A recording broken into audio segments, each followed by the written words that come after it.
JDU के कद्दावर नेता और केंद्रीय मंत्री ललन सिंह इस बार कुछ ऐसा करने वाले हैं जो बिहार में इतिहास लिख देगा, बिहार में इतिहास रच देगा। इससे पहले ऐसा कभी नहीं हुआ था और उनकी काम की जो ये जो काम कर रहे हैं उसकी चर्चा हमेशा होगी, क्योंकि ये काम ही बहुत अनोखा और अनूठा है। क्योंकि जिस तरीके का कार्यशाला का आयोजन कर रहे हैं ललन सिंह, वो वाकई काबिले तारीफ है। और इससे पहले मात्र 6 राज्यों में इस कार्यशाला का आयोजन हुआ था, जहां पे 800 से अधिक पंचायतों से विजिटर आएंगे और 27 राज्य, 5 केंद्र शासित प्रदेश से लोग आके और अपने पंचायत के सुधार के बारे में बातचीत करेंगे पटना में, जो कि एक बहुत बड़ी ख्याति होगी बिहार के लिए, जो आज तक इसे नहीं मिली थी। और इसीलिए मैं ये बता रहा था कि ललन सिंह इतिहास रचने जा रहे हैं। क्या है पूरा मामला, इसी के ऊपर हम बातचीत करेंगे, लेकिन उससे पहले मेरा परिचय जान लीजिए।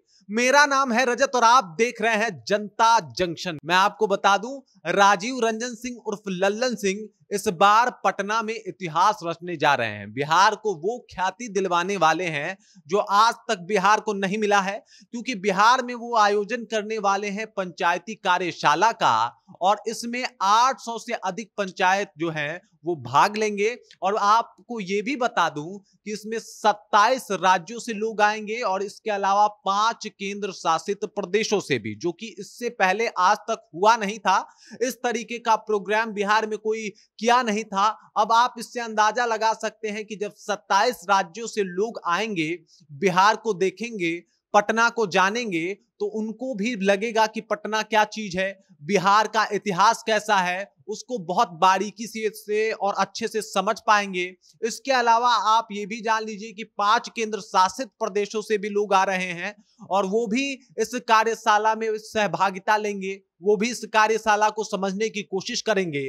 तो अब इतना बड़ा एक तरीके से माहौल बना देना और बिहार को अब पूरे देश के पटल पे उठा के रखने का, इससे बेहतर और कोई मामला नहीं हो सकता, इससे बेहतर कोई और मुद्दा नहीं हो सकता। मतलब पंचायती कार्यशाला का आयोजन करना और इसके माध्यम से लोगों तक बिहार के बारे में जानकारी पहुंचा देना, ये बहुत ही शानदार तरीके से काम कर रहे हैं ललन सिंह। इसके अलावा बात किया जाए तो इस कार्यशाला का मकसद है जो भी गरीब पंचायत हैं उनको आधारभूत सुविधा मुहैया कराना, और उन्हीं 800 पंचायतों को जो है वो चुना गया है, जो कि भारत के अलग अलग राज्यों से आते हैं। उन राज्यों से विजिटर आएंगे और इस कार्यशाला में जो है वो अपनी सहभागिता दर्ज कराएंगे, और साथ ही साथ बातचीत होगा कि भाई कैसे इस पंचायत को जो उनकी समस्या है उसको दूर किया जाए। अब चूंकि पंचायती राज मंत्री हैं ललन सिंह, तो उन्होंने ये जिम्मा खुद के सर पे उठाया है और 10 से 12 सितंबर तक पटना में अलग अलग राज्यों से लोग आएंगे, अलग अलग केंद्र शासित प्रदेशों से लोग आएंगे और लोग विजिट करेंगे, और साथ ही साथ इस पंचायती कार्यशाला में बैठ के अपने पंचायत के समस्याओं को साझा करेंगे।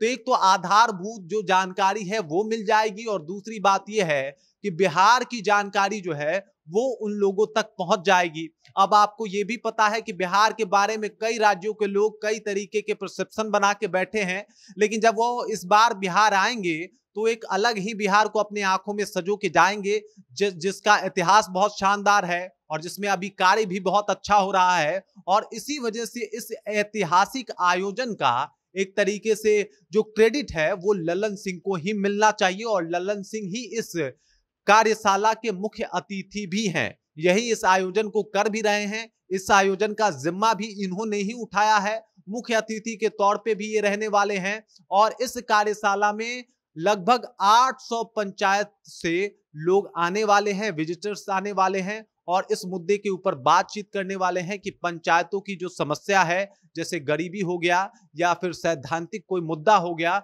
उसको कैसे दूर किया जाए, और इसी के ऊपर चर्चा और जानकारी जो है एक दूसरे से साझा करेंगे, जिससे कहीं ना कहीं पटना और बिहार का नाम भी बाकी राज्यों तक पहुंचेगा। और इससे पहले ऐसा कभी बिहार में नहीं हुआ था। इससे पहले सिर्फ मात्र 6 राज्यों में हुआ था, जिसमें कश्मीर शामिल है, पंजाब शामिल है, केरल शामिल है, लेकिन बिहार का कहीं स्थान नहीं था। अब बिहार 7वां राज्य बनने जा रहा है जहां पे राष्ट्रीय पंचायत कार्यशाला का आयोजन हो रहा है, और ये सफल आयोजन इस वजह से हो रहा है क्योंकि लल्लन सिंह चाहते हैं कि ये आयोजन जो है वो बिहार में हो, पटना में हो। बाकी लल्लन सिंह के इस क्रियाकलाप को, लल्लन सिंह जिस तरीके से ये आयोजन करा रहे हैं, इस बात को आप कैसे देखते हैं, कृपया कमेंट कीजिए और अपना विचार हम तक पहुंचा दीजिए। बाकी आप देख रहे हैं जनता जंक्शन और मेरा नाम रजत है।